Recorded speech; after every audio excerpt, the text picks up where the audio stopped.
की त्यांच्या कर्तृत्वाचं तेज त्यांच्या चेहऱ्यावरती दिसतं. अरे 75 वर्ष झाली अजून चेहऱ्यावर सुरकुती नाही, अजून सदा बहार देवानंद सारखं या ठिकाणी हे कशामुळे?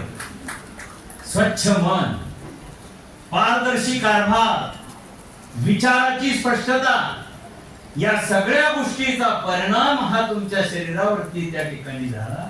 आणि जे कर्तृत्व तुम्ही आजपर्यंत या ठिकाणी करून दाखवलेलं आहे ते अत्यंत मोलाचं. 75 वर्ष झाली.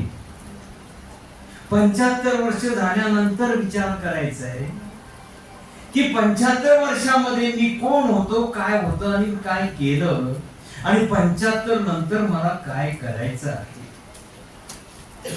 जसं आयुष्य म्हणजे एक वहीची जशी 2 पानं आहेत, पहिलं पान आणि शेवटचं पान. पहिलं पान हे जन्माचं आणि शेवटचं पान हे मृत्यूचं, आणि मधल्या ज्या सगळी जी पानं आहेत ती कोरी आहे.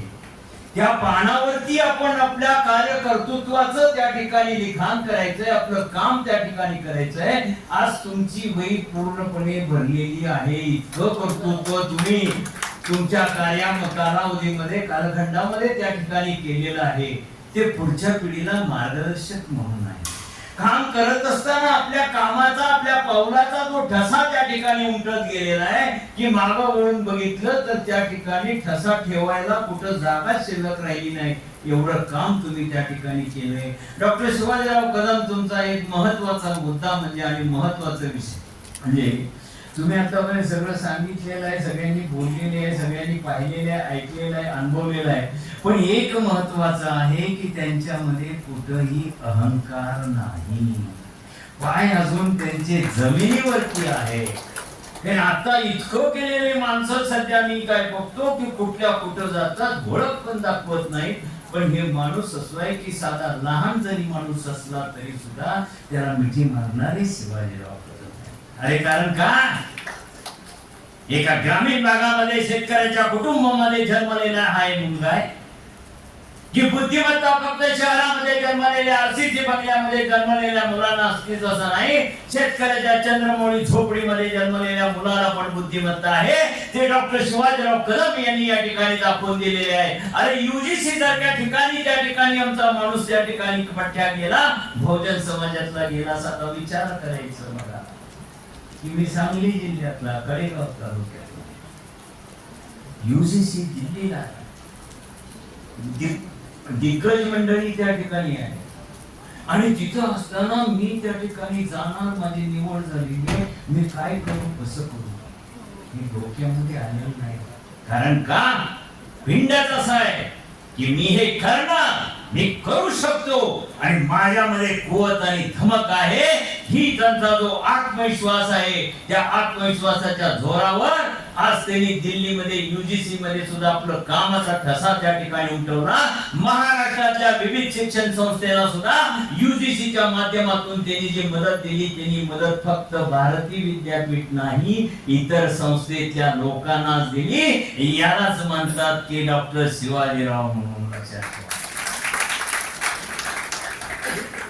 प्रत्येक जण बघत असतो माझं काय, माझा मतदारसंघ, माझे विद्यापीठ, पण तसलं डोक्यामध्ये न घेता समाजाकरताच केलेलं आहे. त्याला जाणीव आहे की आज मी जे आहे, मला जे मिळतंय, मी जे करतोय, मला जी संधी मिळते, या संधीचा उपयोग विद्यार्थी केंद्रबिंदू धरून समाजामध्ये असलेलं जे एक विज्ञान शिक्षणाचं जे कमीपणा आहे तो त्या ठिकाणी भरून काढायचा आणि आपल्या परीनं जितकं ज्ञान, जितकं मुलांना संधी मिळते तेवढी संधी आपण त्या ठिकाणी मिळवून द्यायची, हे त्यांच्या डोक्यामध्ये.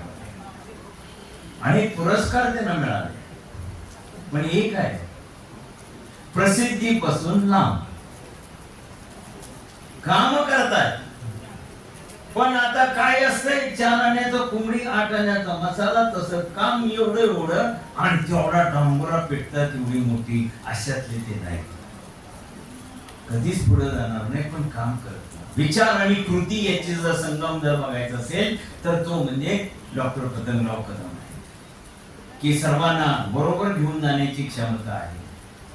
सर्व समोरच्या माणसाच्या विचाराची कदर करणारे ते डॉक्टर शिवाजीराव कदम आहे.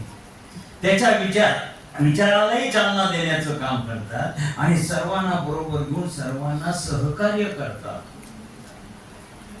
त्यांना अडचणीला मदत त्या ठिकाणी करतात आणि अडचणीला मदत करून त्याला एक प्रकारचं सहकार्य करून त्याला उभं राहण्याची ताकद त्याच्यामध्ये देणं हे अत्यंत महत्वाचं काम त्यांनी केले. फक्त डॉक्टर शिवाजीराव कदम आणि डॉक्टर अनिल पाटील साहेब आता एक महत्वाचा मुद्दा आहे की सावित्रीबाई फुले, महात्मा फुले, शाहू महाराज, डॉक्टर बाबासाहेब आंबेडकर, कर्मवीर भाऊराव पाटलांनी केलेल्या त्यागाची फळं आज आपण चाखतोय. आता प्रश्न असा आहे की पुढची पिढी आहे यांच्याकरता आपण काय करणार आहोत का या महामानवांची फक्त नावच घेत बसणार आहोत हा ज्वलंत प्रश्न आहे.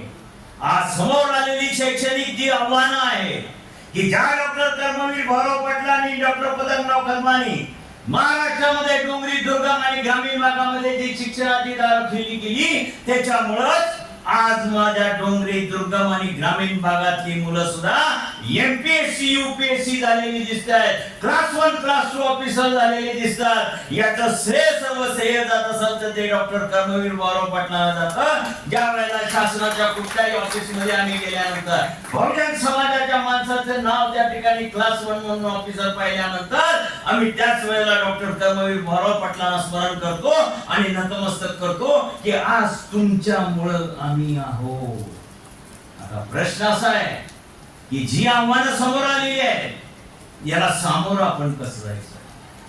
कर्मवीर भाऊराव पाटलांनी जी शाळा चालू केली आता सरकार हे उलट चक्र फिरवायला लागलेले आहे. शिक्षणामध्ये अडचणी निर्माण यायला लागलेली आहे की जेणेकरून बहुजन समाजातल्या मुलांनी शाळेचं दार न ठोठावता दोरी खुरप घेऊन रानात झालं पाहिजे अशा प्रकारचं आत्ताचं धोरण त्या ठिकाणी. वेगवेगळ्या मार्गातून तुम्ही त्या ठिकाणी मग फटाच्या नावानं असू दे वेगवेगळ्या नावावरून तुम्ही त्या ठिकाणी शिक्षण आमचं ग्रामीण भागातलं बंद करायला लागलेलं आहात. आणि आता एवढंच नव्हे तर इथून पुढे असणाऱ्या लोकांनी पण लक्षात ठेवावं, इथून पुढे तुम्हाला परमनंट प्राध्यापक मिळणार नाही, परमनंट शिक्षक मिळणार नाही, तुम्हाला कॉन्ट्रॅक्ट बेसिस वरतीच लोक त्या ठिकाणी घ्यावी लागणार आहेत. हे एक तुमच्या शिक्षणातलं इथून पुढचं दिसणारं चित्र आहे. कारण का तुम्ही शिकूच नाही. पण आता कितीही आव्हानं येऊ दे, डॉक्टर कर्मवीर भाऊराव पाटील आणि स्वर्गीय पतंगराव कदमांची भारतीय विद्यापीठ आहे. अरे लिहिले आव्हानं पेलण्याची ताकद आमच्यामध्ये आहे. जरी तुम्ही आम्हाला आमच्या हायस्कूल मध्ये शिक्षक देत नसला तरी सुद्धा लमसमच्या माध्यमातून रयत शिक्षण संस्थेनं त्या ठिकाणी ती अडचण दूर केलेली आहे. अरे पण हे किती दिवस चालणार. अरे आमच्याकडे शिक्षण कर घेताना शिक्षण घेणं माझा हक्क आहे ना, मग तुम्ही या पद्धतीने असं का वागताय. आमच्या शिक्षणामध्ये अडचणी का निर्माण होतात. आमच्या ग्रामीण भागात एक कष्ट करणारा जो वर्ग आहे त्या शेतकऱ्याच्या पोराच्या आणि कष्ट करणाऱ्या पोराचं भवितव्य तुम्ही त्या ठिकाणी कांगणीवरती टाकताय, त्याला ऐरणीवरती आणताय. किती लोकांनी विरोध केला रे. आज खऱ्या अर्थानं आठवण कोणाची येत असेल तर ते डॉक्टर इंदे पाटील सरांची. पेपर फुटी झाली, ज्वलंत प्रश्न आहे. 16 मुलांनी आत्महत्या केली. काय रे त्या मुलांचं आई वडिलांना काय वाटत असेल. एकुलता एक मुलगा होता रे, पण मुलांना जीवन संपत. कशाच्या प्रश्न. शिक्षणाच्या पेपर फुटीच्या प्रश्न. कष्ट करून मेहनत करून हाडाची काढा करून दिवसाचं रात्र करून त्या ठिकाणी मुलांना कुठेही खाजगी अकॅडमी मध्ये न जाता स्वतः त्या ठिकाणी अभ्यास करून त्या मुलांना त्या परीक्षेला तोंड दिलं आणि त्याला पेपरही चांगला गेला होता. पण पेपर फुटले, तुम्ही परीक्षा रद्द केली. काय त्या मुलाचं झालं असेल. आणि जे आई वडिलांनी पोटाला त्या ठिकाणी चिमटा घेऊन त्या ठिकाणी कर्ज काढून किंवा वेळप्रसंगी एक वेळ घेऊन त्या मुलाला शिक्षण केलं. कारण का त्याला मुलाचं भवितव्य घडवायचं असतं. त्या पालकाच्या डोळ्यामध्ये आपल्या मुलाचं भवितव्य त्यांनी पाहिलेलं असतं आणि ते भवितव्य त्यांनी पाहून माझा मुलगा शिकला पाहिजे, मोठा झाला पाहिजे. आणि मला त्या ठिकाणी कसलीही पालक अपेक्षा करत नाहीये. त्या पालकांनी कधी त्यांच्याकडून नोटरी करून घेतलेलं नाहीये की तू मोठा झाल्यानंतर मला सांभाळशील म्हणून. पण त्या पालकाचं हृदय असतं, अरे जी मी भोगलेला आहे, मी जी सोसलेला आहे, त्या मुलाच्या माझ्या वाटेला ते येता कामा नये आणि मुलगाचं जीवन हे सुखकारक झालं पाहिजे एवढी किमान अपेक्षा त्या पालकांची असते. आणि अशा पालकाचा मुलगा ज्या वेळेला आत्महत्या करतो, 16 मुलं आपलं जीवन संपवतात. का महाराष्ट्र पेटून उठला नाही? का भारतामध्ये त्या ठिकाणी या प्रश्नावरती उठाव झालेला नाही? पेपर कुठे झाले, लगेच टीव्ही पण पोचली. वा, काय शिक्षण संस्था आहे, काय व्यवस्था आहे. जगामध्ये मान खाली घालायची पाळी आलेली आहे. जगामध्ये कुठल्याही देशामध्ये अशा प्रकारचं घडलेलं नाही, ते भारतामध्ये त्या ठिकाणी घडतंय. चायनाचं उदाहरण घ्या. इतकी वर्ष पाहतोय आम्ही की त्या ठिकाणी परीक्षेला एकदा परीक्षा करायला गेले की माणसं आताच परीक्षा सुरू झाल्यानंतर बाहेर येतात. आजपर्यंत कधी चायनामध्ये पेपर फुटलाय असं कधी ऐकायला आलेलं नाही. आम्ही विश्वगुरु महासत्ता. काय रे तुझं शिक्षण, कुठं आहात तुम्ही? धर्मवीर भाऊराव पाटलांचं आपण नाव घेतो. अरे तुझ्या धर्मवीर भाऊराव पाटलांनी केलेली शाळा बंद करायला निघलेली आहे. का तू पेटून उठत नाहीस? का त्याला विरोध करत नाहीस? आणि त्याच्यातूनच आता एक सुरुवात झालेली आहे, ते म्हणजे कॉकरोच जनता पार्टी जी आहे ते त्यातलंच एक उदाहरण आहे. अरे इथून पुढे जनताच त्या ठिकाणी विरोधी पक्षाची भूमिका पार पाडणार आहे. आम्हाला आमच्या हक्काचं शिक्षण मिळालं पाहिजे, आम्हाला नोकरी मिळाली पाहिजे. अरे नोकरी जाऊ दे, तुम्ही निदान शिक्षण तरी त्या ठिकाणी या. स्वतःच्या पायावरती उभं करण्याकरता म्हणून त्या ठिकाणी या सरकारनं त्या ठिकाणी केलं पाहिजे. अपार्ट फ्रॉम द राजकारण मला ते नाहीये. पण जर तुम्ही आमच्या मुलांच्या शिक्षणाच्या आड येत असाल तर करणे जास्त वेळ घेत नाही. कारण आम्ही एम डी पाटलांचे कार्यकर्ते आहोत. आम्हाला एकदा माईक मिळाला की आम्ही सुटत नाही, थांबवावं लागतं. पण आता जास्त थांबवायची वेळ येत नाही. फक्त एकच उदाहरण सांगतो. डॉक्टर साहेब, मी एवढा जीव तुडून बोलतोय, तुम्ही काय बोलताय सर? अरे का बोलत असते आमचं काम तुझ्याकडे.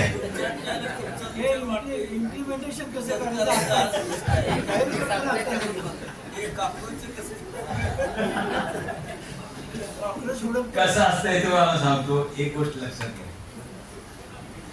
की कर्तृत्ववान माणसं आहेत, कर्तृत्व करतात, केलेलं आहे.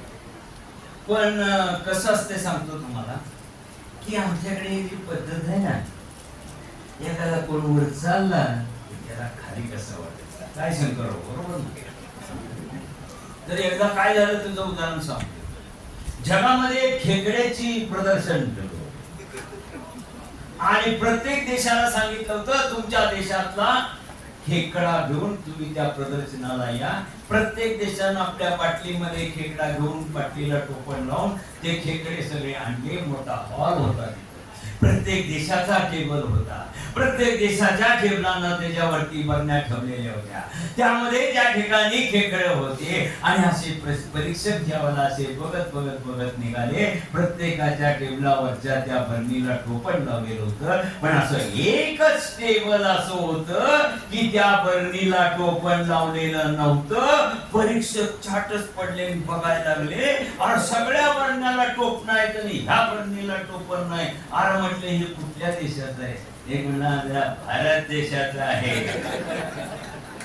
हो म्हणलं असं का?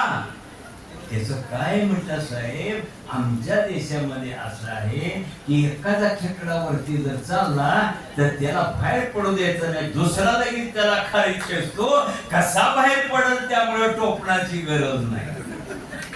कसं आता समाजामध्ये डॉक्टर साहेब अशी लोक आहेत की तुम्हाला त्या ठिकाणी पुढे जाऊ द्यायचं नाही, नवीन नेतृत्व निर्माण करू द्यायचं नाही आणि त्या ठिकाणी वळत राहायचं पाय गळत. परंतु ही एक सध्याची पद्धत आहे, ही या ठिकाणी लक्षात ठेवा. तुम्ही सर्वजण या ठिकाणी आला. मला आतापर्यंत डॉक्टर साहेब एक सांगतो तुम्हाला, शिवाजी डॉक्टर साहेब, हे सगळे तुमच्या प्रेमापुढे आहे. आमचे कार्यक्रम रोज इथं होत असतात, परंतु ऐकून घ्या, कार्यक्रम होत असतात. पण काय असते माहितीये का, कार्यक्रम चालू का की मग एखादा कोणतरी तिकडून जाते, एखादी मुलगी तिकडून जाते, हे इकडून जाते, उठून घेणं जाणं वगैरे आउट गोईंग इनकमिंग सगळं चालू होतं. पण कार्यक्रम सुरू झाल्यापासून एक जण सुद्धा जागेवर हललेलं नाही. ही तुमच्या कामाची गोष्ट आहे. समाजानं हे तुमच्यावरती जे प्रेम दिलेलं आहे ते कशाकरता दिलेलं आहे तर तुम्ही समाजाकरता करत असलेल्या कामापोटी या ठिकाणी आहे.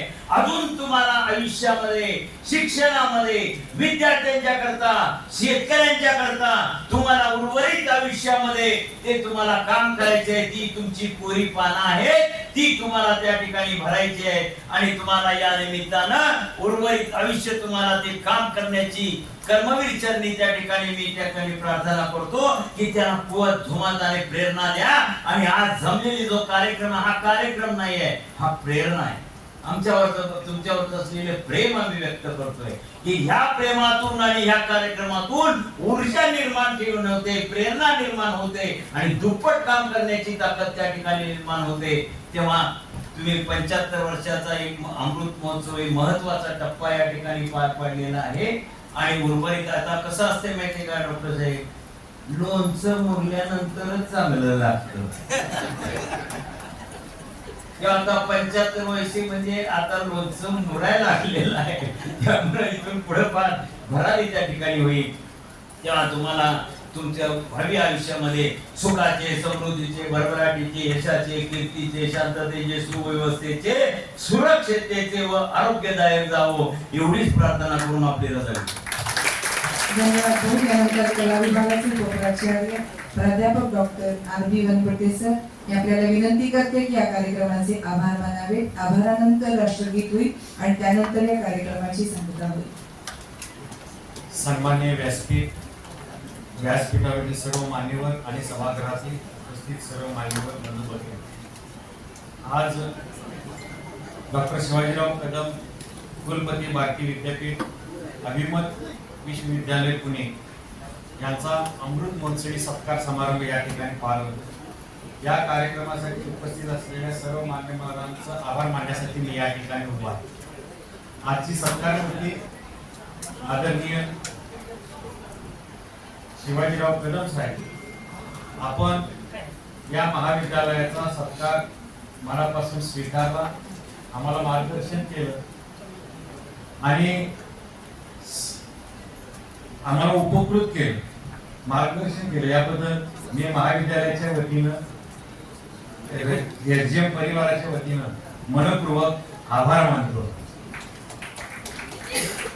ज्यांच्या हस्ते हा सत्कार पार पडला ते संस्थेचे माजी चेअरमन व संघटक डॉक्टर अनिल पाटील साहेब, आपण आपल्या शुभ हस्ते कदम साहेबांचा सत्कार केला, त्याबद्दल मी महाविद्यालयाच्या वतीनं आपल्या मनापासून आभार मानतो. त्यानंतर कार्यक्रमाचे अध्यक्ष यांच्यामुळं या कार्यक्रमाचा योग आला आणि या महाविद्यालयाला ही संधी मिळाली. ते आमचे मार्गदर्शक CDCचे आमचे चेअरमन यांनी